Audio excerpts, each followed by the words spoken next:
want to welcome you all and thank you all for coming tonight, many of you from quite considerable distances. 2 weeks ago, we asked our meetup group here in San Francisco to write down what the Dean campaign means to them. And we thought the best way to welcome Governor Dean here tonight would be to share some of those responses. So here's what they had to say. One of the most important political events of my life occurred when I saw Governor Dean's speech at the California Democratic Convention in Sacramento in March 2008.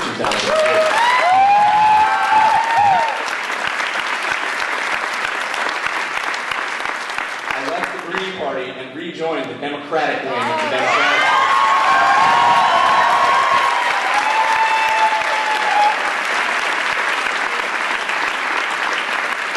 Howard Dean gave thousands of Americans their political voices back. I consider myself one of them. Yes.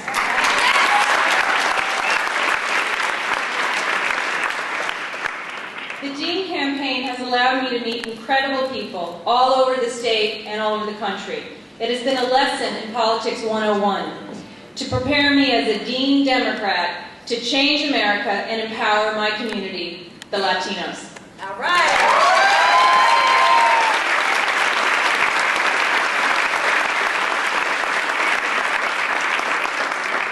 It has given me a reason to feel hope for the future of our country. I've had so many exciting new experiences and many wonderful new friends through this campaign. I'm not going to go back to sitting at home alone being depressed in front of the TV.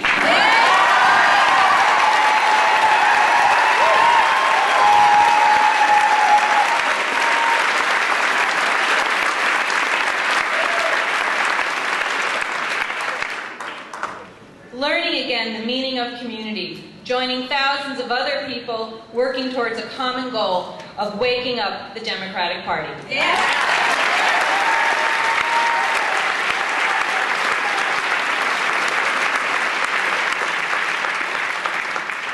The ability to express my political will. The Dean campaign gave me political power and a way to be involved in the political process. My local volunteer efforts, joined with thousands others, made a difference. My small donations made a difference when joined with thousands of others.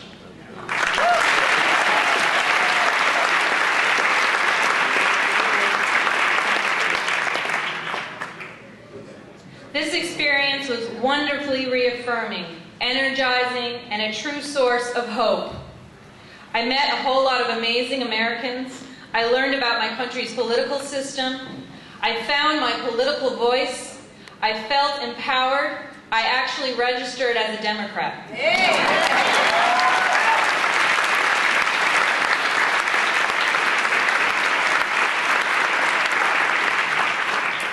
There were so many other more powerful responses, and we're sure that you all have exactly similar stories to tell. That's why you're here tonight, to keep our movement going. We are so excited that Governor Dean is here tonight to share his vision for our future together. Governor Dean, we want to thank you for your inspiration, your courage, your integrity, and your honesty. Please join us in welcoming Governor Howard Dean.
Si se puede, which means yes, we can do it. Let me thank all of you. This is great. My goodness, I have a habit of scaring scaring my staff members to death because they never know what I'm going to say next. So, with a great turnout like this, maybe it's not too late to get back in.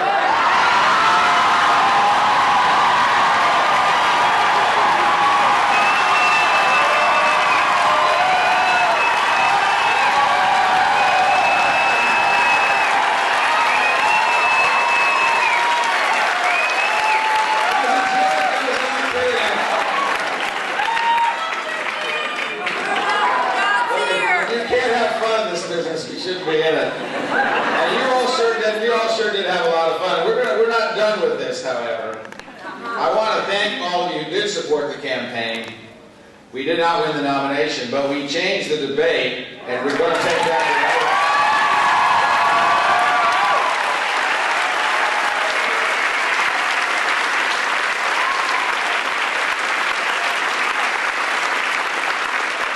to the Democratic message much tougher, and you got our party ready to beat George Bush.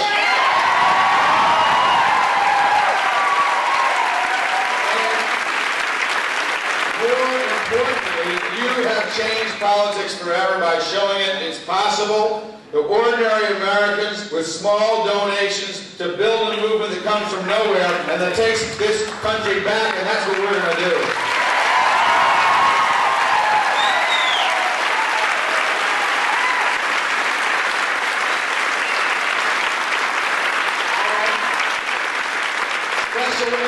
And right-wing extremists are justifiably worried about the power of ordinary American citizens. They're worried that we will propel a Democrat into the White House in 2004. They're worried that we will actually take the country back. Well,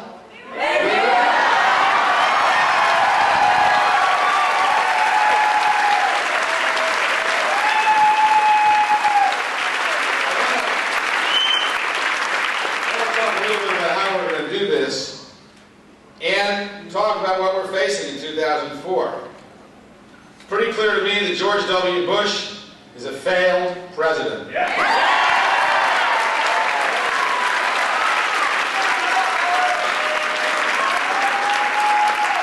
George Bush's watch, this country has lost 2.3 million jobs, the first president since Herbert Hoover to have a net loss of jobs on his watch. Manufacturing jobs that have gone overseas. On George Bush's watch, we had the possibility of making trade and globalization work, but he refuses to implement the labor standards, the human rights standards, and the environmental standards that are required for fair trade and jobs in America, as well as decent human rights standards for workers abroad.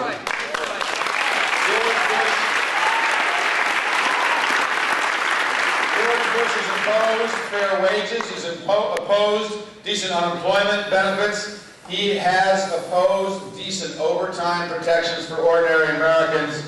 Today, the minimum wage is 30% lower than it was when Richard Nixon was president. A single mother working full-time for minimum wage gets $11,000 a year.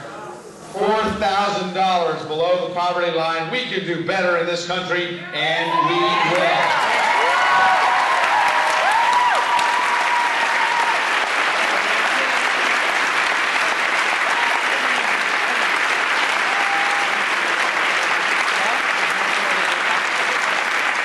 But George Bush doesn't think it's his job to worry about moderate income people or low income people working for minimum wages. He thinks it's his job to worry about the CEOs of the biggest companies in the world making on average 531 times what an ordinary worker makes in this country. We can do better than that, and we will.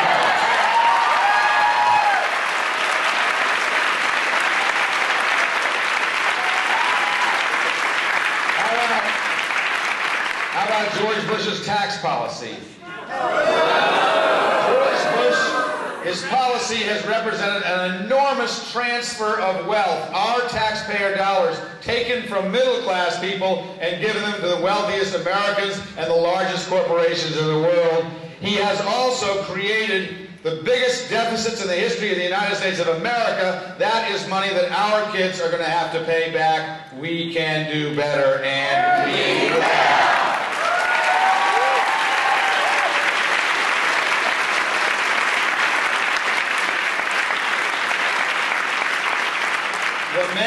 run the Enron-style economy are not conservatives. What they are is reckless right-wingers who know nothing about managing money and don't care about managing hours. They're taking it and giving it to pharmaceutical companies and insurance companies. We can do better, and we will!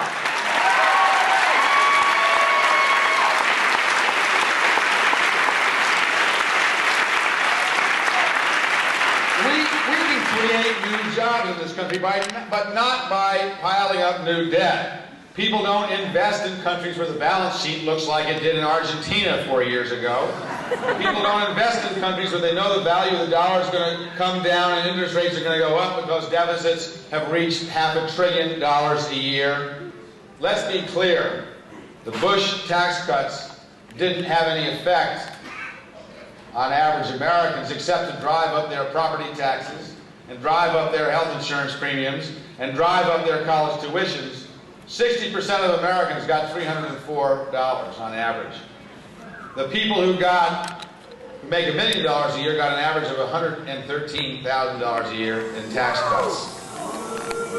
But the president never mentions that over the next 6 years, the typical American family is going to accumulate $52,000 in additional debt. He never mentions that property taxes have gone up by hundreds of thousands of dollars because he's cut education, fire, police, and homeland security. State budgets, and Lord knows you know this in California, are strained. Local school systems are strained. College tuitions higher. The president cut 500,000 children off health insurance and 1 million adults. No wonder our health care premiums are going up. We can do better, and we will!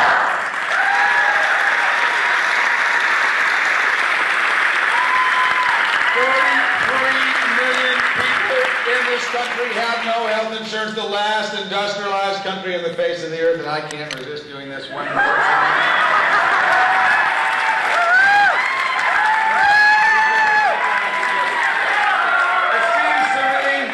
We ought to be able to join the British, the French, the Germans, the Japanese, the Irish, the Italians, the Danes, the Dutch, the Greeks, the Israelis, the Canadians, the Swedes, the Norwegians, even the Costa Ricans.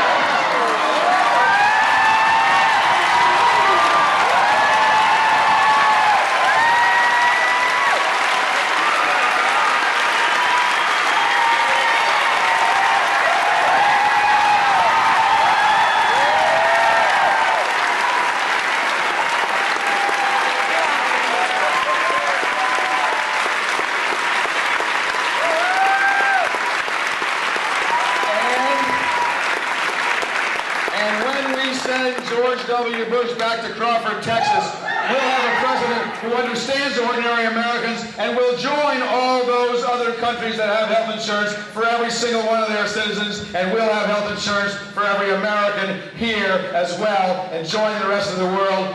We can do better, and we will.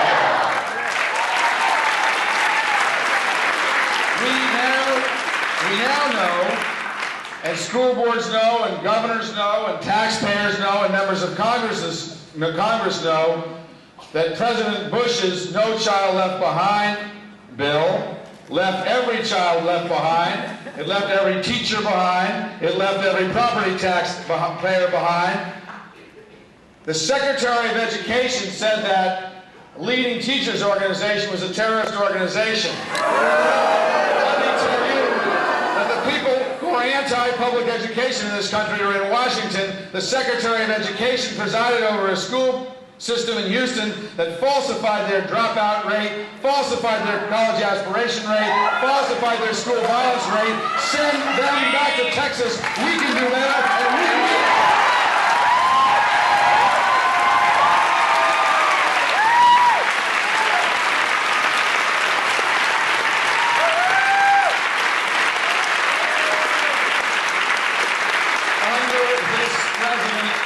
Under this president, who's chairman of the Federal Reserve, advocated cutting Social Security benefits so we could extend the tax cuts and the largest deficit in the history of America. Under this president, the levels of personal debt have risen so high that more women declared bankruptcy in America last year than graduated from college. We can do better, and we will.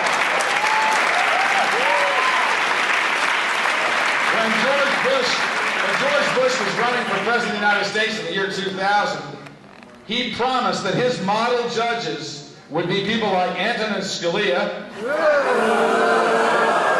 apparently likes duck shooting with Dick Cheney, and Clarence Thomas. Unfortunately, that is the only promise that he managed to keep. The President has turned his back on the alliances that have helped protect our security abroad for 60 years.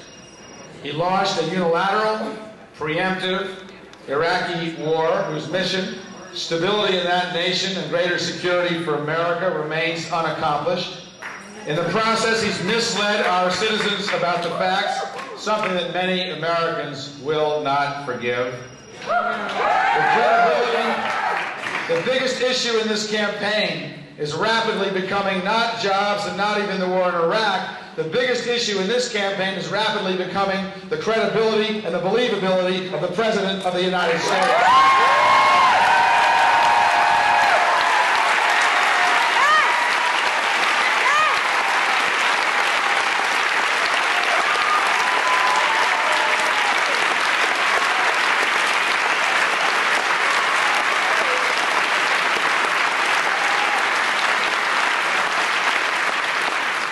The President said Iraq was importing uranium from Africa. That was not true. The Vice President said they were about to acquire nuclear weapons. That was not true. The Secretary of Defense said he knew just where the weapons were near Tikrit and Baghdad. That was not true. Too many other people in this administration have now admitted that the evidence that they gave us was not true.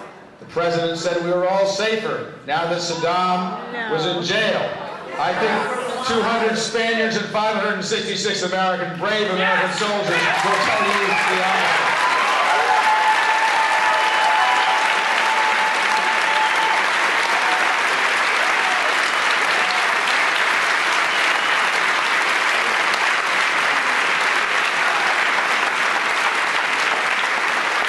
The President claimed there was a tie between Saddam Hussein and Osama bin Laden. Now it appears that that was not true. The President of the United States and his administration deliberately concealed the cost of the Medicare prescription benefit program, which is an enormous taxpayer bailout for HMOs, insurance companies, and drug companies. Deliberately concealed that from Congress. I think the people of this country want a president who's going to tell the truth, and we're going to change presidents in November.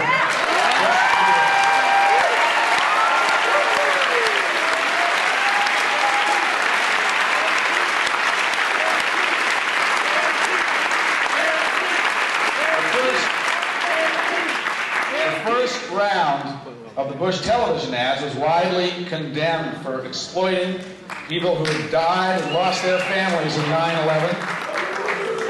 In addition to exploiting firefighters who had no intention of supporting the president.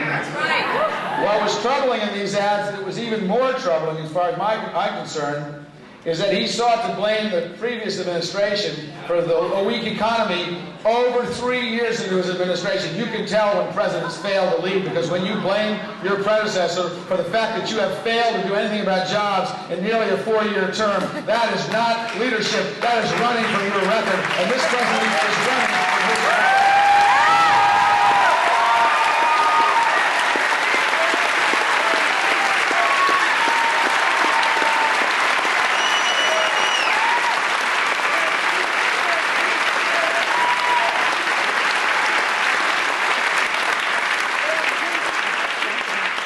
How are we going to take this agenda on, this right-wing agenda? The first thing we're going to be sure that the Democrats do not do anymore is you do not meet this agenda halfway. There will be no compromise with the right-wing.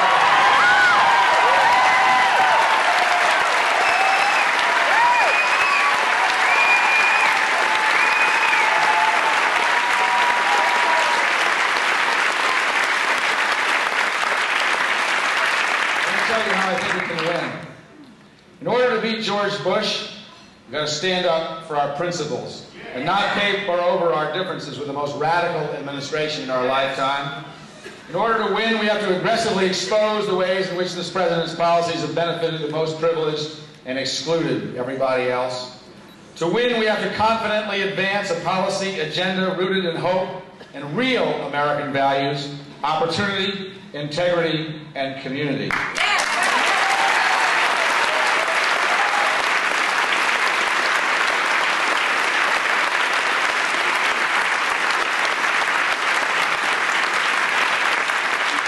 The first step in changing this country is to send this president back to his beloved ranch. The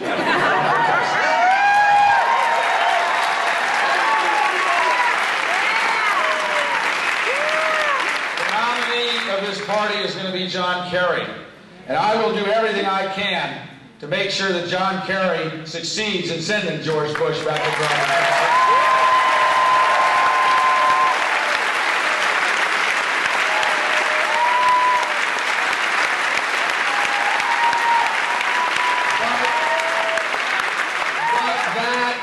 Not enough. That's right.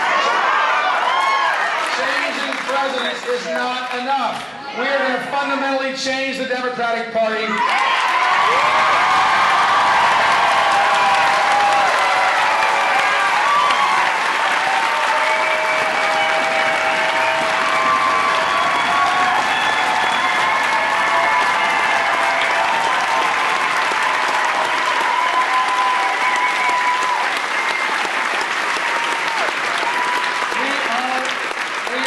Bring people together at the grassroots level, just like you have come today. Make sure that that connection that we established during our campaign is all over America, so that the people in San Francisco are connected with the people in Georgia and in Pennsylvania and in Michigan, so that we can take back this party and then take back this country for ordinary Americans.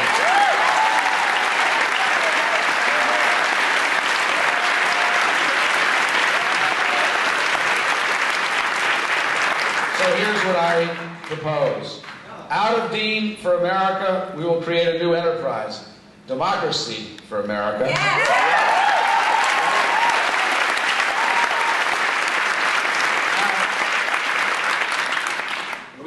Just some of the mechanics, the same people who did our web work for DFA or started their own company, 10 of them, and they're going to do our web work for DFA too. This is an amazing story. I mean, this is amazing. The power, your power is extraordinary. Nico Maley, who's a webmaster, who some of you know something about, who are really into the tech stuff and want to know about it, put up a website at 2 o'clock this morning. He sent us a small contribution to make sure the credit card worked. 5 minutes later, our first real contribution came. This is 2 o'clock in the morning. We are trying not to email people and ask for money. We've done a lot of that. We've taken in $15,000.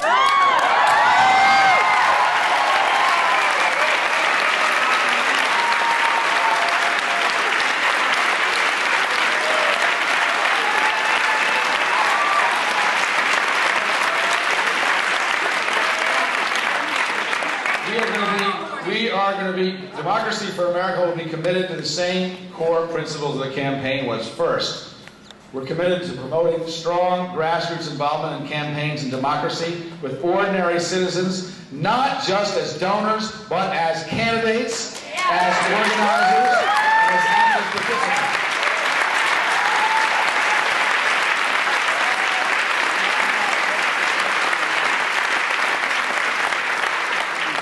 Americans today don't bother to vote. They see what the problems are, but they're cynical about the ability of the system to make any changes.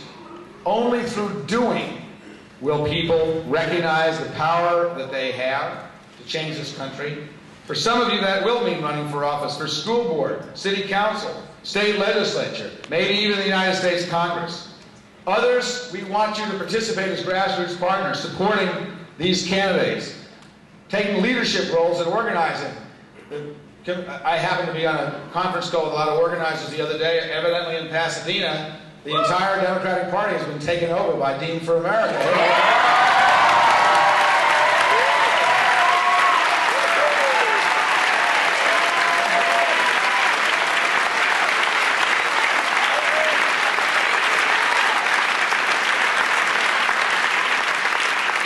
Secondly, we're committed to promoting an America where candidates and office holders tell the truth about policy, and stand up for what they believe in,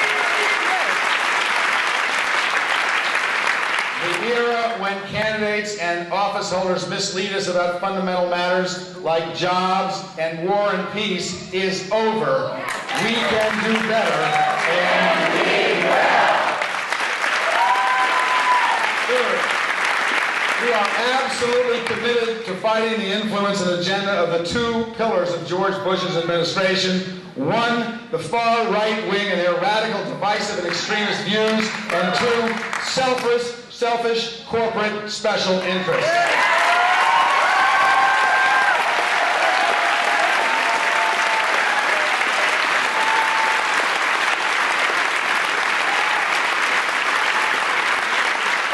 Fourth, we are committed to fighting for a progressive political agenda. We will fight for health care for every single American, just like that in all those other countries. We will fight for a real investment in early childhood so we can stop sending people to prison and start sending them to college.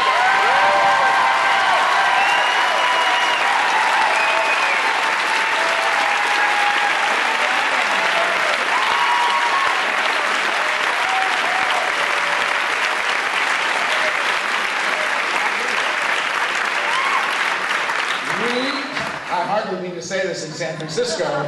We will fight for equal rights for every single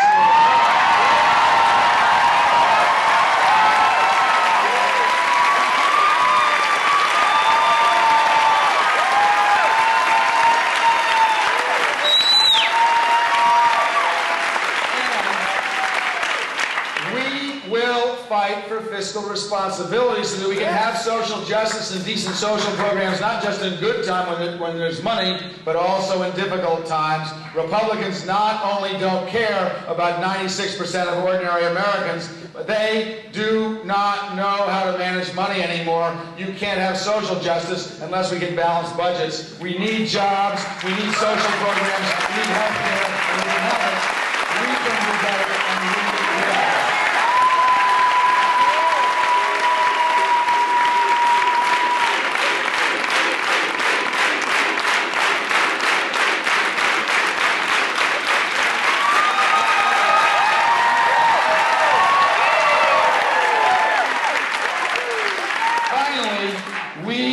Promote a national security policy that makes America stronger by working with other allies and advancing progressive social values around the world.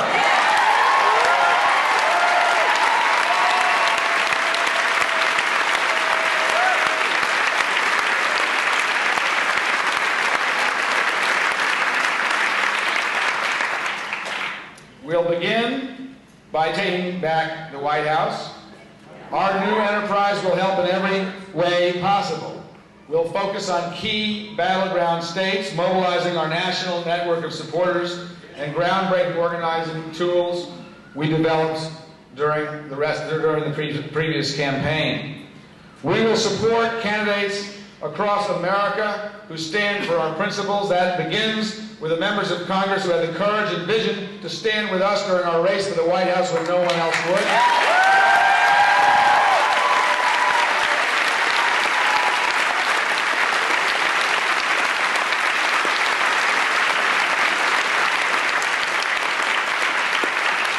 We will continue to support other incumbents and challengers in tough races in regions across the country.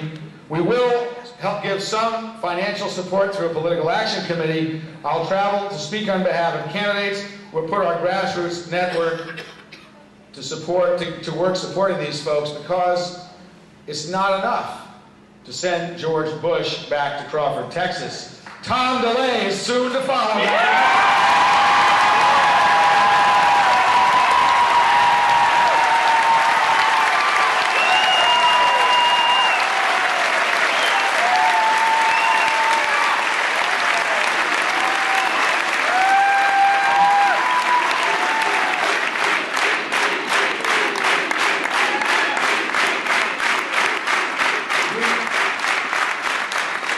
We will encourage members of our grassroots network, as I said, to run for office and offer them tools to achieve this. We want to change the conditions in America so that people no longer think that running for office is the sole province of those who are well-connected and who have lots of personal money. If there's any lesson to be learned from our campaign, that maybe the way to do campaign finance is not to wait for those folks inside the Beltway in Washington to do it. Simply do what we did. Raise $50 million from ordinary Americans in $5 and $10 and $1,500 increments. We can teach other people to do that. We don't have to be afraid of the special interest anymore, because our special interest is going to be the American people.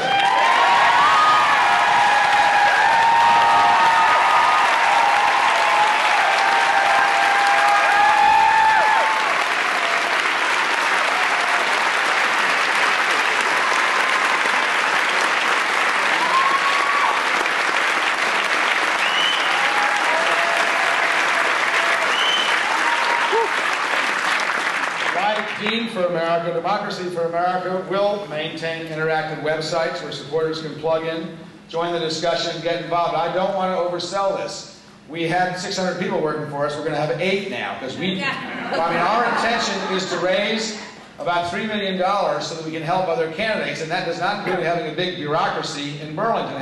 It's a very small bureaucracy in Burlington. But we're going to have a lot of the same talent working for us on contract that put together Dean for America, doing some of the same things. We've got to keep ourselves connected, not just community by community, but nationally. I was up in Seattle. Somebody handed me a newsletter that they're putting out in the Seattle community. That kind of newsletter ought to be all over the country. We can do these things, but we've got to do it by keeping in touch with each other and supporting each other in difficult times.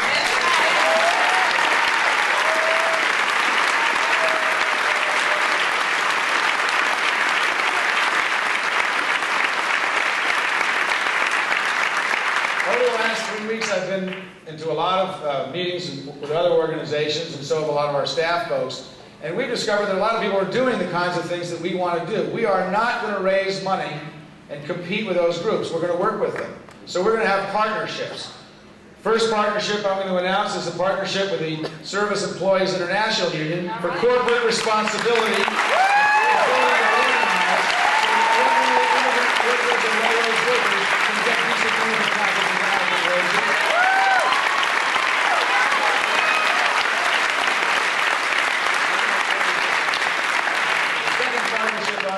Is a partnership with a group called 21st Century Democrats, which is very active in California. They recruit and train candidates. That's what we do. We're going to work together to widen that net and raise money for each other so that we can do more and more of that. The third group we're going to work with is the American Federation of State, County, and Municipal Employees to stand up for organizing, but also to put out the message that this is not the year to vote for independents or third parties. I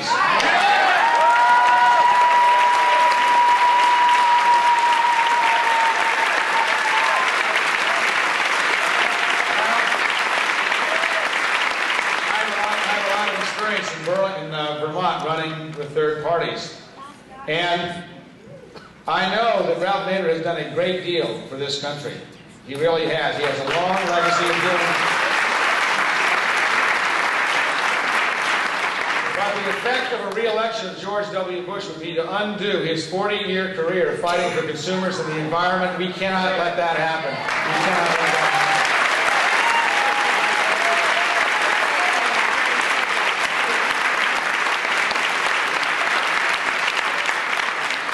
One project I really want to pick up from the Dean for America campaign is something called Dean Corps. Yes.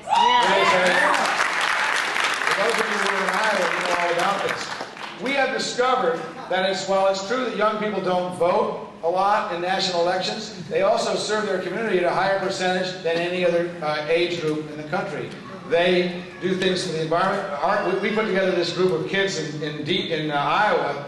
They would go down with their Dean shirts on, and instead of campaigning and handing out literature and making phone calls, they'd go up and clean out the nearest stream from the tires and the cars and stuff like that. They would raise money for teacher supplies so they wouldn't have to help their low-income kids in the low-income schools out of their own pockets. Teachers wouldn't have to do that. They would go and collect food supplies for food shelves. Kids get that the connection with community is everything. And the biggest loss that we've suffered under George W. Bush is not our jobs and our money and even our lives in Iraq. The biggest loss that we've suffered is the destruction of the American community because he does not understand Americans.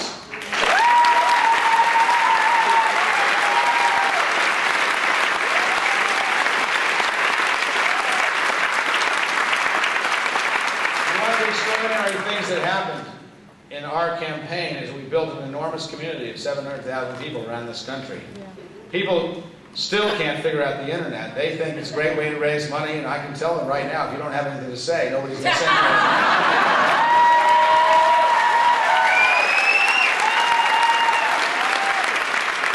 What they don't understand is that the internet is a community.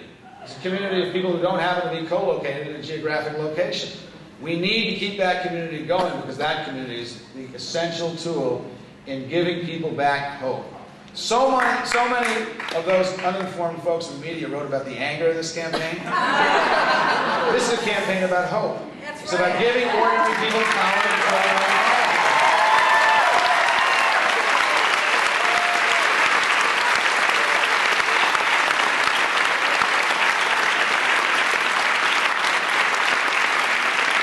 It is also about overcoming adversity. there's not a lot of nice things about being 55, but as opposed to 18, but one of the things that my father always used to tell me is when you're older, you have an advantage, you can look backwards as well as forwards. And I think a lot of the younger folks in this campaign who work their hearts out need a little wisdom from those of us who have a little different color hair. and that is that change is fun and it's hard work, but it also requires perseverance every single day, every single month, every single year. We are going to succeed. We are going to change this country. But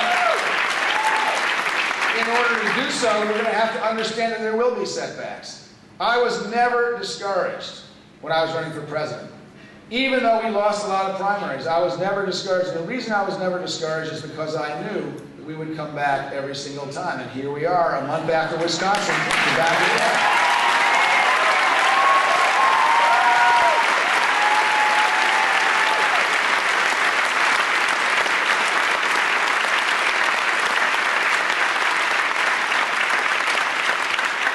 America has always been, this is the political cliche, the only one I can think of that I like, it has always been the beacon of hope for the rest of the world. And the reason for that is because Americans are less cynical than anybody else on the face of the earth. One of the most extraordinary things that I discovered, people always ask me what you learned from this campaign. I learned a lot of things, and one of the best things I learned is how fantastic the American people are. And the other thing I learned is that American people come in every shape, size, color, ethnicity, religious group, and 95% have a shared agenda. You can see people say, what are you going to do for this group? Or what are you going to do for that group? You know what? Education, health care, hope for their children, jobs, strength of community, respect in the world again. The United States can be more the leader of the world again.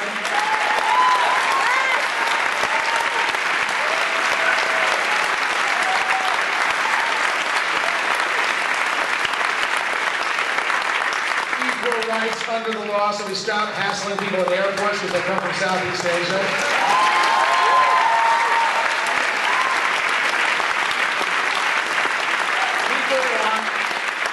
Just want a fundamentally fair country because the American people are fundamentally fair people. But we do not have an administration that's as good as the American people, and we can do better.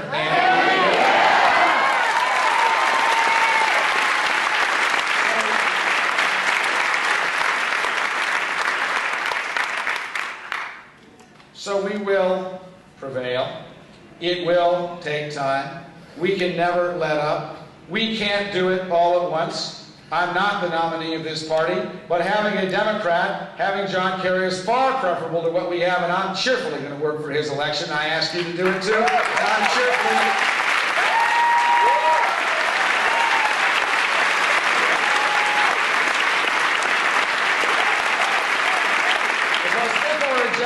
health insurance for all Americans, if it is fundamental fairness, if it is decent public schools, if it is retaining and regaining the moral leadership of the world, then the first step is to send George Bush back to Crawford, Texas.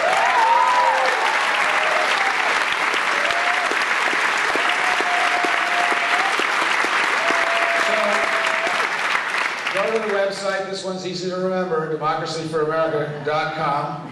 We're not going to ask you for money, we promise. If you give it to us, there's only 8 staff members. It'll be well spent on the stuff that's important outside the headquarters in Burlington.